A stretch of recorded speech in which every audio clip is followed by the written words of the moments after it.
Let me tell you, partner, space ain't much different than the open road back on Earth. It's just a hell of a lot bigger. Potholes, well, they're the size of black holes. But out here, in the black, we don't call them highways or back roads. We call them star lanes. And if you're lucky enough, you'll make it from one end to the other without getting your cargo fried or your ship blown to bits. Me? I'm a space trucker. Yeah, it ain't glamorous, but somebody's got to move the goods. You'd be surprised at how much people pay to get their hands on 300 tons of toilet paper in the middle of nowhere. One time, I delivered 400 units of live chickens. Chickens? In space? Now, you ain't lived until you've heard a chicken cluck in zero gravity. Sounds like they're calling the shots. Trust me, they ain't impressed with their flying skills. They call it elite dangerous, but out here, I call it elite hilarious. One minute you're flying along, sipping your synth coffee, enjoying stars, and the next you're in a dogfight with a pirate named Skullcrusher 69, who's flying like he's had one too many engine coolant shots. My ship, Lakon Type 9. It's like flying a brick with thrusters, but she's got cargo space big enough to haul half a moon's worth of goods. She ain't fast, but when you're hauling 500 tons of cargo, speed ain't exactly a priority. It's all about not getting your precious shipment of space beer vaporized by some trigger-happy pirate with a bad attitude. Now, I ain't just in this for the credits. Nah, there's something about hauling precious cargo across the stars that keep me going. Maybe it's the fact that no matter how big the galaxy is, someone out there needs more luxury bath salts or interstellar cat food. I once had a job hauling a shipment of, get this, inflatable llamas. Don't ask me why. I didn't stick around to find out, but I'll tell you, seeing 200 llamas floating around in your cargo hold, bumping into each other, that's a memory I'll take to the grave. And then there's pirates. Oh, those jokers are out there, waiting for slow haulers like me. They think they've hit the jackpot when they see big old Lakon on their radar. But boy, were they disappointed when they realized my precious cargo was not gold, not palladium, not even rare art. It was 500 tons of fresh cabbage. You ever hear a pirate cussing over the comms when they realize they just risked their necks for space salad? Priceless. But it ain't always about dodging pirates and hauling weird stuff. Sometimes it's about the quiet moments. You're cruising through space, ship humming along, and you catch a glimpse of the nebula swirling like a cosmic smoothie. Or you pull into a station and there's a vending machine that actually works for once. That's the kind of thing that keeps you going. That and the occasional space bar with a decent synth beer. Now, I don't mess with those big political outfits. The Federation, Empire, Alliance. Too much drama for a single hauler like me. But I'll tell you, once I got caught hauling a bunch of mysterious packages for some shady character, I didn't ask questions, and neither did the package. But when I got stopped at a customs checkpoint, I thought my goose was cooked. Turns out the mysterious package, it was just some fancy imported cheese still. I don't take chances anymore. The last thing I need is to be branded a galactic cheese smuggler. But the real fun trucking in space is the crazy stuff you stumble upon along the way. Like the time I found a derelict ship floating out near an asteroid field looking all spooky-like. I was half expecting to find space zombies or kind of alien treasure.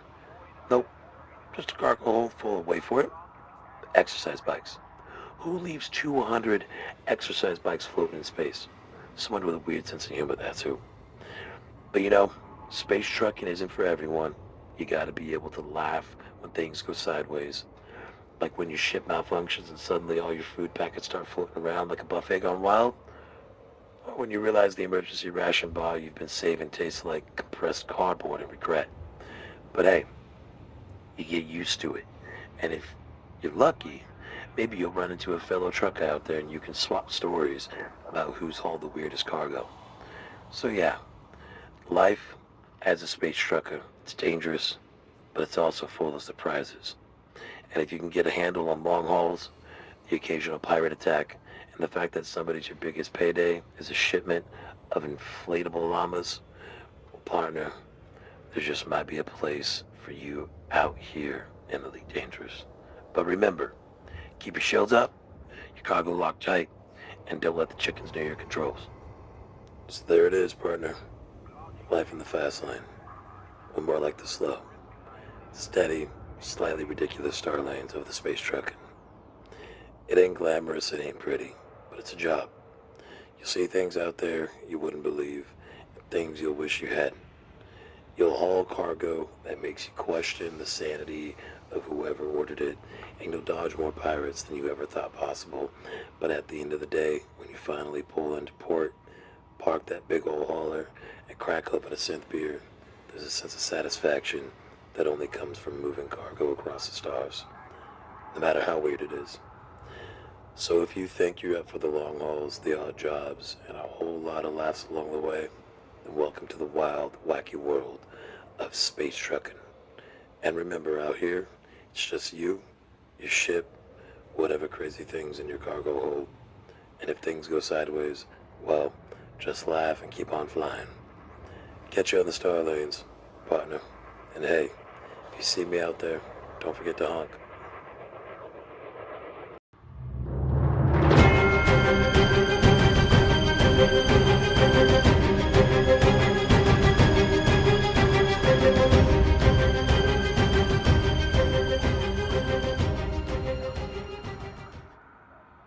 So there I was, stuck in Cotte-le-Queue system. No way out, no funds to cover my busted T9. After pirates tore her to pieces, she was laid up in dry dock at Vinge Terminal, and I was left with only my old trusty Type 8. The trouble was, she couldn't haul half the cargo, which meant half the pay. I needed credits, and I needed them fast. Then, like some twisted answer for my prayers, a job came through. High pay, light load, a little detail. Just the kind of deal that should have had me worried. The pickup was at Vinge's Terminal, lower docks. A quiet part of the station, but when I arrived, things felt off. The crew loading the cargo weren't your usual dock workers or independent traders. No, these guys had a certain look to them, military. But not your standard Federation Navy boys. No, these were fellas wearing dark, unmarked uniforms. Federation gear, not supposed to be here. Something about the whole thing stank like a Thargoid hive. But with my credits drained and my ship in pieces, I couldn't afford to be picky. The crates came in fast, loaded into the Type 8 in record time by these mysterious dock hands. They were efficient, not saying a word, but it didn't take long for me to figure out that these weren't your everyday workers. They were Federation military personnel. And the fact that they were in Cotte-le-Queue, a system where they had no business being in, told me I just stepped into some serious heat. When they were done loading, the leader of the bunch, a tall guy with a face that looked like it had seen more battles than birthdays, walked over. His eyes were cold, calculating, no emotion. He leaned in close, too close for comfort. The leader said to me, "Listen here, Captain Cargo Man." I had to correct him. "Cmdr Travis, if you don't mind." "Yeah, whatever." His crew closed in, and suddenly, I felt like I was being sized up for a coffin. These weren't your everyday Federation grunts. They sure as hell weren't supposed to be here, moving whatever it was I just agreed to haul. He got even closer, his voice low, cold, like deep space. "If you so much as touch the cargo or take a peek inside, I'll personally strap you to the nearest beacon and let the whole system watch as you turn into frozen corpse." I've heard threats before, but this one, there was something in his eyes that told me he wasn't bluffing. These guys were rogue, off the books, and playing for keeps. For credits were credits, and I had a busted ship waiting on a repair bill I couldn't pay. That's a bit harsh, don't you think? But as long as there's credits at the end, I don't care what I'm moving. Then, the female sergeant stepped forward, built like a warship with eyes like twin lasers. Her face didn't crack a smile, but her voice had the barest hint of one. "That's what I like to hear." And just like that, they were gone. No goodbyes. No nothing. Just a bad feeling in my gut and a cargo hold full of trouble. I fired up the Type 8 and set course for some forgotten system out off the beaten path. Should have been a short, quiet trip, but as I left Vinge Terminal behind, that gnawing feeling in my gut got worse. These Federation boys weren't supposed to be here. And whatever was in those crates, I was pretty sure I wasn't standard cargo. As I hit the jump point, I heard something. It moving in the hold? Just a small sound at first, like a scratch.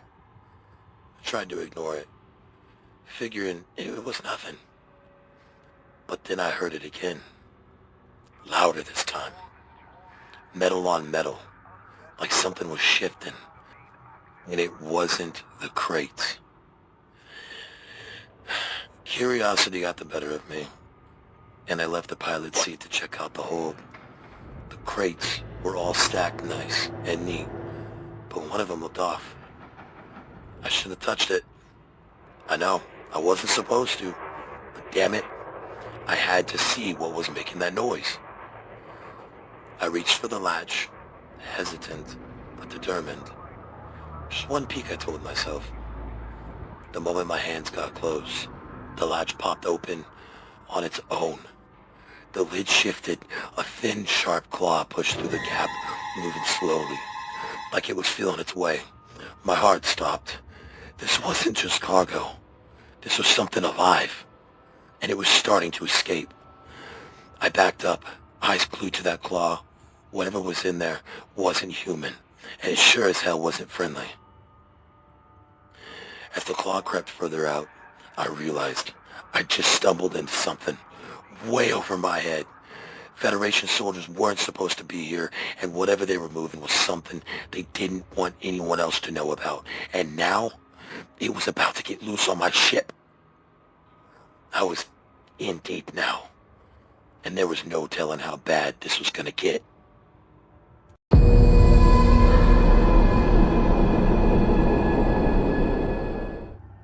I stumbled backwards, barely catching a glimpse of the creature as it burst out of the cargo box. Thing shot out of that crate like a viper with a turbo boost. Legs, claws, teeth, and a face only Thargoid could love. Now I may be a trucker, but I ain't about to be lunch. I know damn well it's time to hightail it out of here. I'm not sticking around to find out if I'm the main course. I bolted for the control room faster than a sidewinder out of hell. Whatever that thing was, it was hauling tail behind me. Fast. Real fast. I mean real fast. Was it running? Trotting? I don't know what to call it, but it was terrifying. I slammed it into the control room, punched the lockdown button, and the door sealed with a metallic thud. Titanium. Good old trusty, impenetrable titanium. There was a moment of silence. Then BAM! The creature hit the door like a freight hauler plowing through a space cow. I heard scrambling, scratching, trying to claw its way through. I didn't have time to sit there and soil myself. I grabbed my headset and screamed into it, full panic mode. "Mayday, mayday, this is Cmdr Travis Robicheaux. I'm 200 clicks out.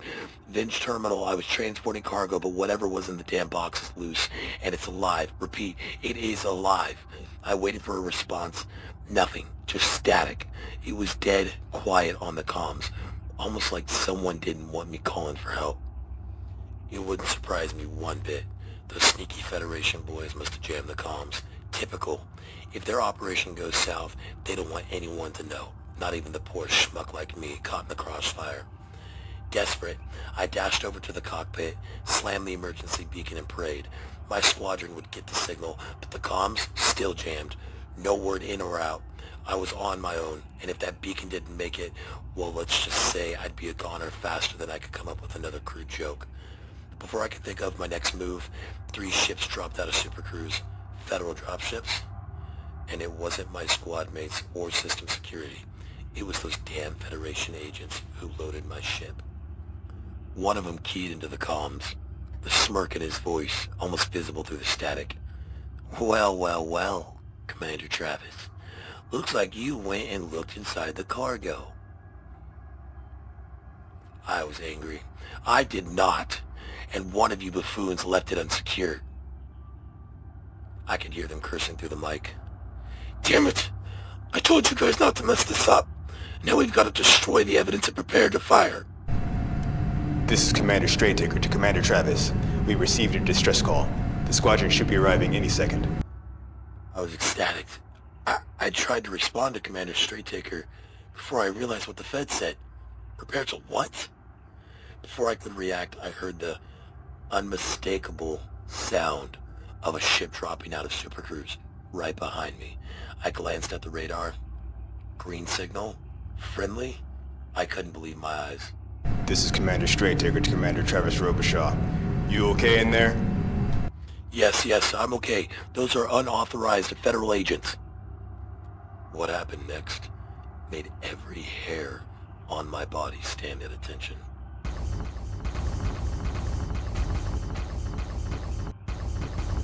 From every direction, ships started dropping in. I looked at the radar, and it was alive with green blips. My entire squadron was here. More ships than I'd ever seen in one place. Dark Echo had come in full force, and the Feds didn't stand a chance. Before all hell broke loose, I heard Commander Straighttaker. You dirty Fed garbage. This is where you die. A swarm of ships from Dark Echo opened fire, unleashing pure chaos on those Federation agents. It was like watching a supernova from the inside. Lasers, missiles, kinetic rounds, they didn't let up. Within moments, the Fed ships were vaporized, reduced to nothing but scrap and space dust. But as the explosions faded, a cold realization hit me. My ship's still locked down.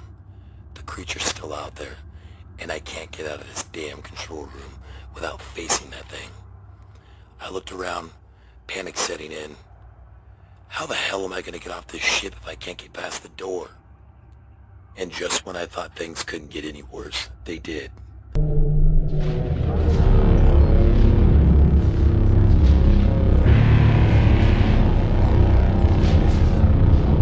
Out of nowhere, space rippled, and an enormous shadow blotted out the stars.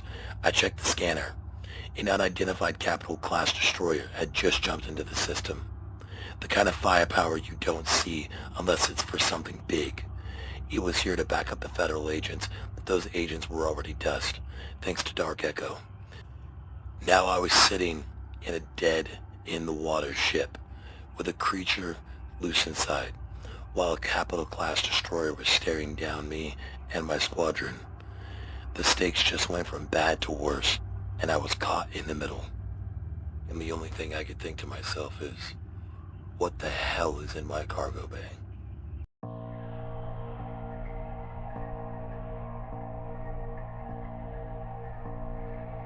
Got to the Q system, where the sun gleams faintly in the background, reflecting off Travis Robichaux's battered Type 8 ship.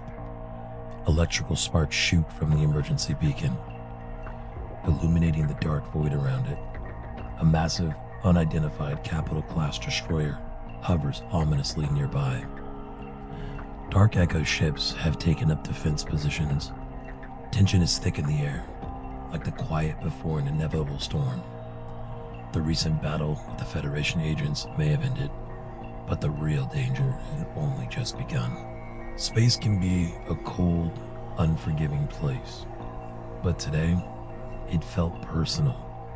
That massive destroyer wasn't just staring me down like I cheated it out of a game of poker.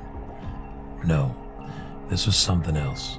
That Fed ship, it wasn't here for a friendly chat, and while my squad mates from Dark Echo were ready to throw down, my biggest problem wasn't outside my ship. It was in the cargo hold, and it was very, very alive. Inside Travis's Type 8, the lights are dim, flickering sporadically, as the ship struggles to keep systems running, beads of sweat forming on his brow. He's seated in the cramped control room, frantically checking the radar, his fingers drumming nervously on the console. Alright, giant Fed destroyer on the outside, a space monster on the inside.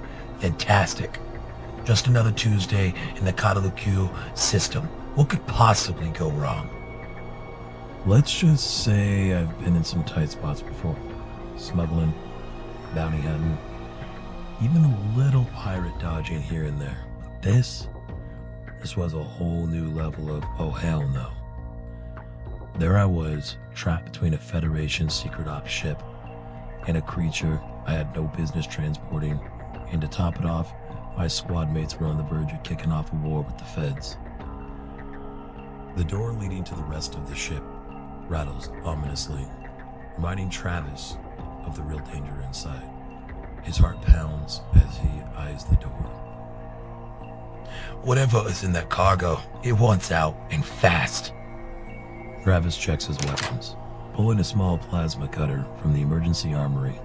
The camera zooms in as his hands hover over a laser pistol, hesitating for a moment before grabbing it. His thoughts are racing, clearly torn between running from the monster and fighting it. Alright, if I have to fight you, at least go easy on me, okay? Here's the thing about creatures from cargo holds. They're big, ugly, and meaner than a pirate with an empty cargo bay.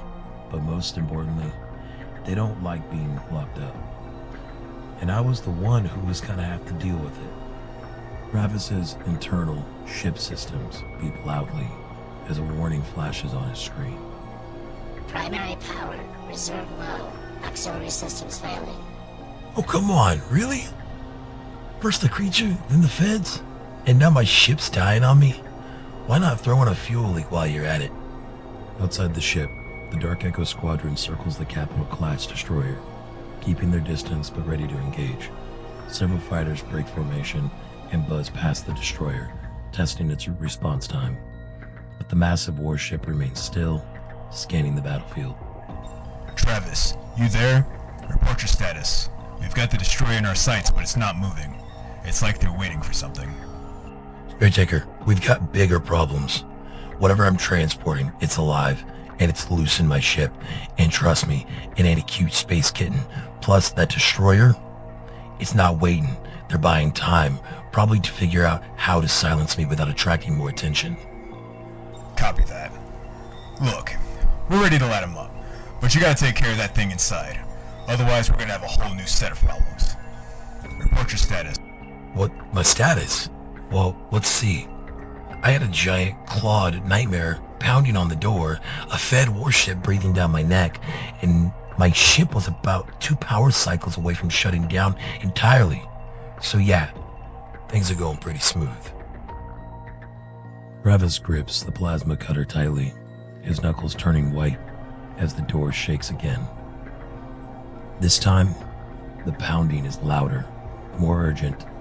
The creature on the other side is relentless, slamming into the door like it's trying to break through with sheer force. Okay, it's now or never. Time to face this thing. I wasn't exactly thrilled about facing down a creature from the depths of who knows where, but hey, it's not like I had much of a choice. I had 2 options: die running or die fighting. Neither sounded too appealing. Travis moves towards the door, his finger trembling as it hovers over the button to open it. He takes a deep breath, his heart racing in his chest. The pounding stops. Silence fills the room. Where did you go? Outside, Dark Echo's ships prepare to engage as the Capital-class destroyer begins to move. Its massive engines roar to life, and its weapon systems glow with a menacing red hue. The battle is imminent. Travis, we're running out of time. The feds are powering up their weapons. Whatever you're dealing with in there, handle it fast. We are about to engage. Yeah, no pressure, right? I'll just handle the giant monster, and then I'll be right there to take on a warship. No big deal. Travis pulls the door open slightly, peering into the corridor. The lights flicker, casting long, eerie shadows down the hall. He can hear faint shuffling sounds, but the creature is nowhere in sight. Oh, great. It's hiding. Just what I needed. Here's the thing about creatures that disappear. They're usually right behind you, waiting for the perfect moment to pounce. But I wasn't about to let that happen. Travis inches down the corridor, his plasma cutter raised and ready. The ship groans as it continues to lose power. He hears a scraping sound, followed by a low growl. His heart skips a beat.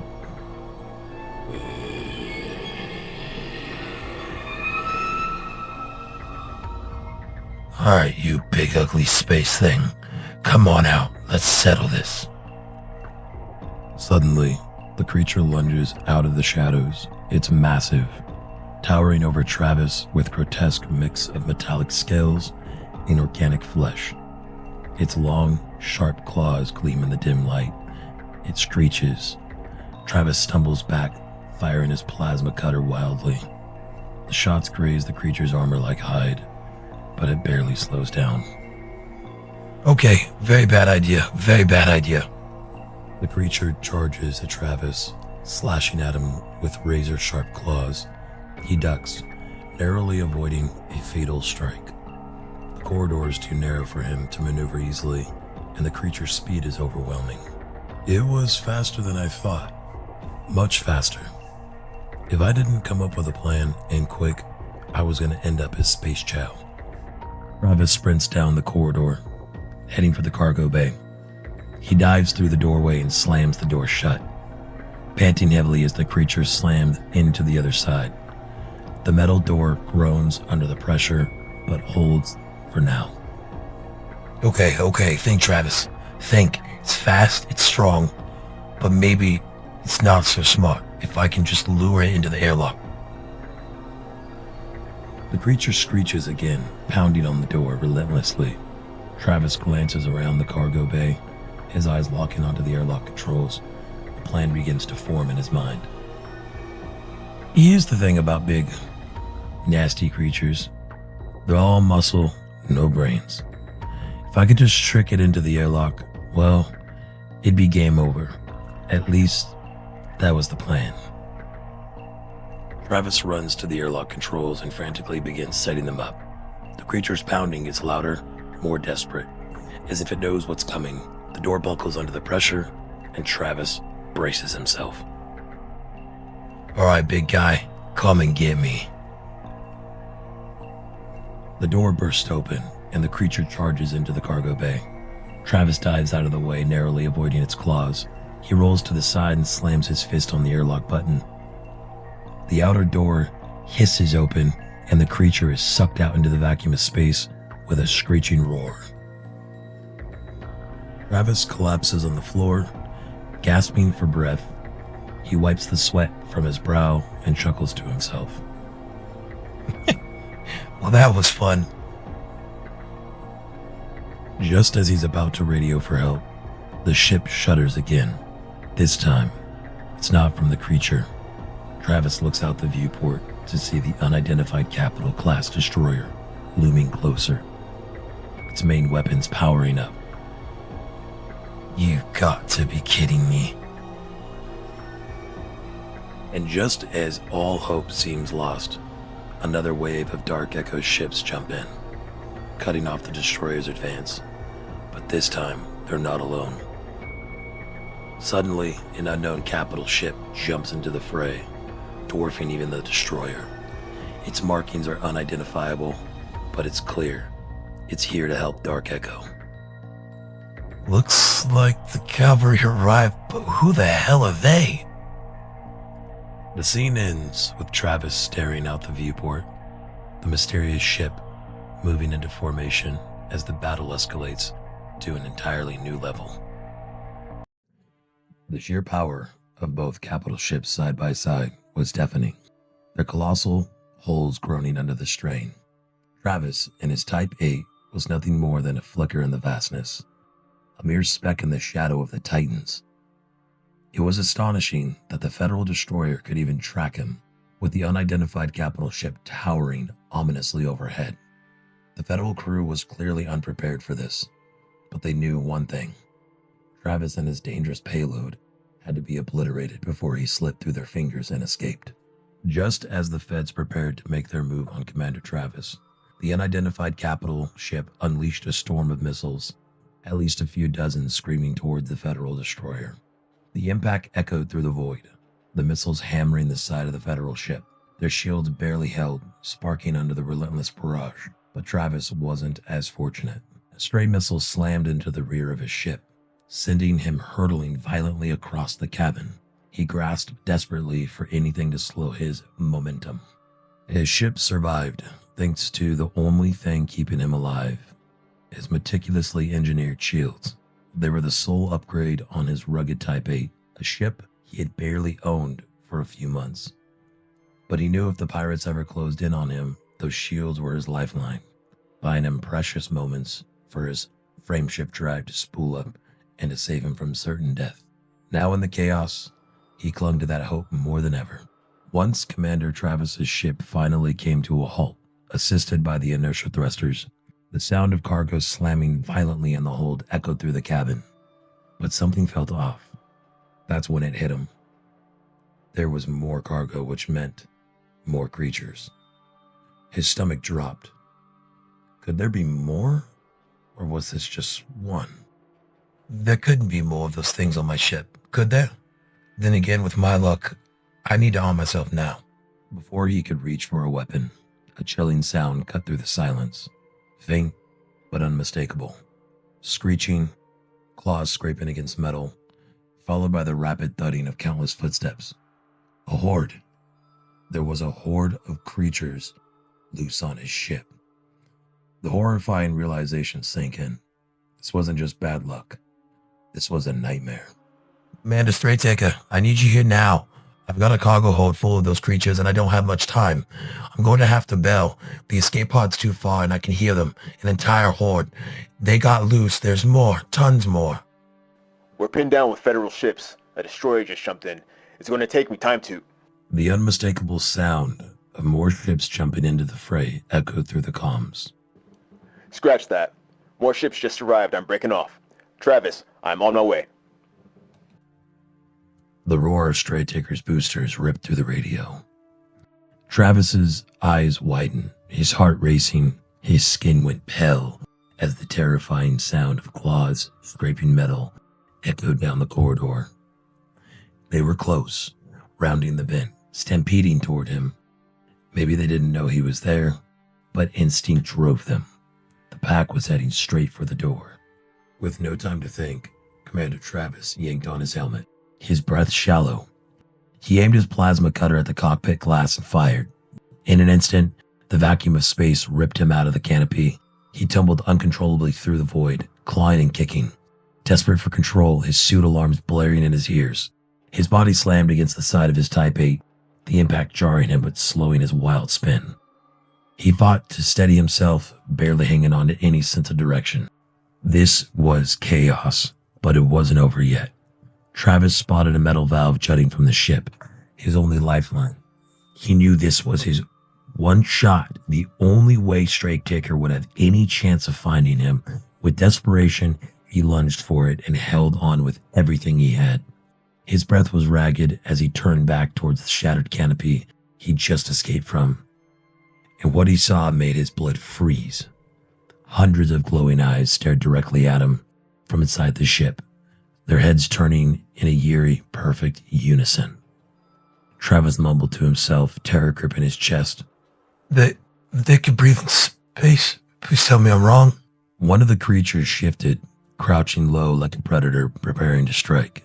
It moved with terrifying precision, slowly crawling out of the canopy, inching towards Travis. Panic surged through him as he slammed his comms on. Straighttaker, hurry. They can breathe in space. I'm hanging on the side of my ship, and they're coming for me. His grip tightened as the creature got closer. Its gaze locked on him, and time was running out. Just as the creature gathered speed, it leaped towards Travis, claws outstretched. In that instant, a deafening, whining boom echoed through the void. A flash of blue light streaked across the blackness like a comet and struck the creature's head, detonating it in a violent explosion of blood and bone. Travis, panting, peered over the ship's metal structure and saw steam rising from the barrel of an enormous Gauss cannon. It was Commander Straighttaker. Guess I was cutting it a little close. A little close. I was seconds away from becoming space tuna. And that was one hell of a shot. Oh no, they're all moving this way. The horde, now enraged, surged toward Travis like a living wave of death. Straytaker didn't hesitate. He immediately repositioned his ship, deploying his gimbaled AX cannons, unleashing a hell of destruction on the incoming swarm. Explosions tore through the mass of creatures, bodies disintegrating into the vacuum. Travis, not wasting a second, scrambled up the ship's side, activating his gravity boots as he bolted across the hull. The creatures were closing in fast with no time to spare. He sprinted to the edge of the Type 8 and dove off into the abyss, just as Straytaker's cannons lit up the swarm, tearing through them. In the distance, capital ships unleashed hellfire upon one another, with Dark Echo's forces engaging federal dropships in the chaos. This had escalated into an all-out war, with 4 sides. Dark Echo, the federal capital destroyer, the unidentified capital ship, and the relentless creatures now being decimated by Straytaker. Dark Echo's fearless leader. Commander Straytaker fired one final Gauss cannon round, obliterating the path of the oncoming horde. His eyes locked onto Travis, tumbling helplessly through space. With precision, Straytaker repositioned his ship, opening the cargo scoop. He watched his radar, tracking Travis as he floated closer. Within seconds, Travis tumbled inside, the scoop ceiling shut behind him. Gasping for breath, Travis lay on the floor, disoriented, when Straytaker's voice boomed over the intercom. Get in the co-pilot seat now. The unidentified ship is making a move. Adrenaline surging, Travis staggered to his feet and bolted toward the seat.